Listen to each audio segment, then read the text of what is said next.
ശ്രീരാമ രാമ രാമ ശ്രീരാമചന്ദ്ര ജയ ശ്രീരാമ രാമ രാമ ശ്രീരാമഭദ്ര ജയ.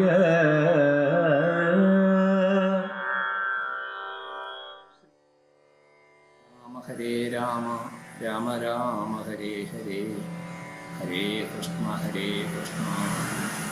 കൃഷ്ണ കൃഷ്ണ ഹരേ ഹരേ ഹരേ രാമ. രാവണ യുദ്ധം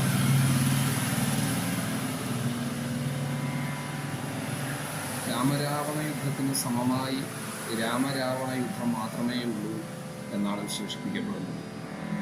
ആ യുദ്ധത്തിൻ്റെ ദൃശ്യങ്ങൾ കാണുന്നതിനു വേണ്ടി ദേവന്മാരും യക്ഷകിന്നരന്മാരും അപ്സരസുകളും ഗന്ധർവന്മാരുമെല്ലാം ആകാശവീതിയിൽ വന്ന് നിരന്ന് നിൽക്കുകയുണ്ടായത്. അത്ര ഘോരമായിരുന്നു ആ യുദ്ധം. യുദ്ധത്തിന് പരിസമാപ്തി കുറിച്ചുകൊണ്ട് രാവണവധം സാധ്യതപ്രായമാകുന്നത് അഗസ്ത്യ മഹർഷി ഉപദേശിച്ചു കൊടുത്ത ആദിത്യ ഹൃദയ മന്ത്രത്തെ ഉപാസിച്ചുകൊണ്ടാണ് ശ്രീരാമൻ രാവണനെ വധിക്കുന്നത്. ശത്രുക്ഷയം വരുത്തുന്നതിന് അത്യധികം പര്യാപ്തമായിട്ടുള്ള വിശിഷ്ട മന്ത്രമാണ് ആദിത്യ ഹൃദയം. ഇത് ഉപദേശിച്ചു കൊടുത്തത് അഗസ്ത്യ മഹർഷിയാണ്. രാവണൻ്റെ വധത്തിനു ശേഷം രാവണൻ്റെ സംസ്കാരക്രിയകൾ ചെയ്യാൻ, മരണാനന്തര ക്രിയകൾ ചെയ്യാൻ വിഭീഷണനോട് നിർദ്ദേശിക്കുന്ന ശ്രീരാമനെ നമുക്ക് കാണാൻ സാധിക്കും. ഇവിടെ വിഭീഷണൻ വൈമനസ്യം പ്രകടിപ്പിക്കുമ്പോൾ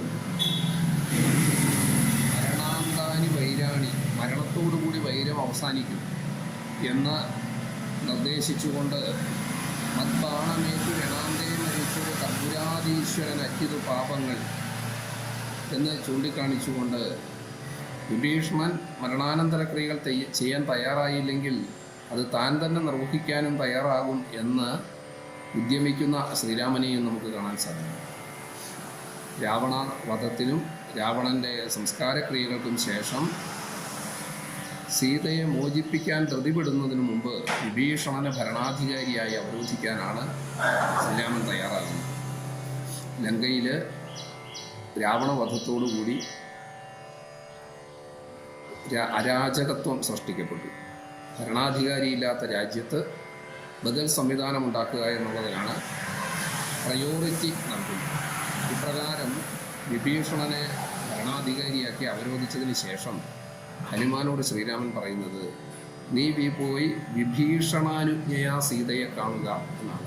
വിഭീഷണനെ ഭരണാധികാരിയായി അവരോധിച്ചു കഴിഞ്ഞാൽ വിഭീഷണൻ്റെ അധികാര പരിധിയിലുള്ള സ്ഥലത്ത് ഇടപെടേണ്ടത് വിഭീഷണൻ്റെ അനുജ്ഞയോട് കൂടിയിട്ടാണ് എന്ന് ഹനുമാനോട് നിർദ്ദേശിക്കുന്ന ശ്രീരാമനോട് സംസാരിച്ചു. താനാണ് വിഭീഷണനെ ഭരണാധികാരിയായി അവരോധിച്ചത്, അതുകൊണ്ട് തനിക്ക് തന്നിഷ്ടം പ്രവർത്തിക്കാം എന്നുള്ള ഒരു ഭാവമല്ല ഇവിടെ ശ്രീരാമൻ കാണിക്കുന്നത്. ഒരാളുടെ അധികാര പരിധിയിലുള്ള സ്ഥലത്ത് ഇടപെടുമ്പോൾ ആ അധികാരിയുടെ അനുവാദത്തോടുകൂടി അനുജ്ഞയോടുകൂടി മാത്രമേ പ്രവർത്തിക്കാവൂ എന്ന് ഈ ഒരു പരാമർശത്തിലൂടെ എഴുത്തച്ഛൻ നമുക്ക് വ്യക്തമായി തരികയാണ്. വിഭീഷണാനുജ്ഞയ എന്ന ഒരൊറ്റ പദപ്രയോഗത്തിലൂടെ വലിയൊരു സന്ദേശമാണ്, വലിയൊരു ആശയമാണ്, വലിയൊരു ഉപദേശമാണ് തുഞ്ചത്തു രാമാനുജൻ എഴുത്തച്ഛൻ രാമായണ പഠിതാക്കൾക്ക് മുന്നിൽ പകർന്നു നൽകുന്നത്. ഇവിടെ ഭാരതത്തിൻ്റെ വിശിഷ്ടമായ ഒരു രാജനീതി കൂടി കാണാം. വിഭീഷണനെ ഭരണാധികാരിയാക്കുകയാണ് ചെയ്യുന്നത് എന്നുള്ളത് വളരെ ശ്രദ്ധേയമാണ്. രാവണവധാനന്തരം ലങ്കയുടെ ഭരണസാരഥ്യം തങ്ങളേറ്റെടുക്കാനല്ല ശ്രീരാമനോ ലക്ഷ്മണനോ ശ്രമിക്കുന്നു. ലക്ഷ്മണനോട് ശ്രീരാമൻ പറയുന്നു, ജനനീ ജന്മഭൂമിച്ച സ്വർഗാദപിഗരീയസി, പെറ്റമ്മയും പിറന്ന നാടും സ്വർഗത്തേക്കാൾ മഹത്തരമാണ് എന്ന് പറഞ്ഞുകൊണ്ട് ഈ രാക്ഷസ വംശജനായ വിഭീഷണൻ ഭരിക്കട്ടെ എന്ന് പറഞ്ഞ് വിഭീഷണനെ ഭരണാധികാരിയായി അവതരിപ്പിക്കുന്ന ശ്രീരാമൻ നമുക്ക് പകർന്നു നൽകുന്നത്.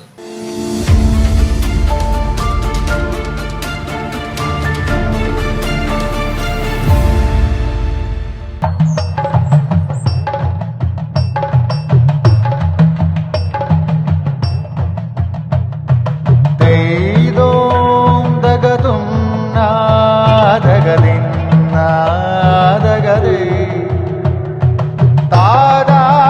Relax.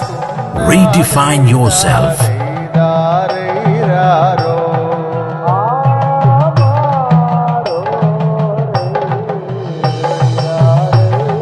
Green Planet Hotel, near Kannur Airport, Mattannur.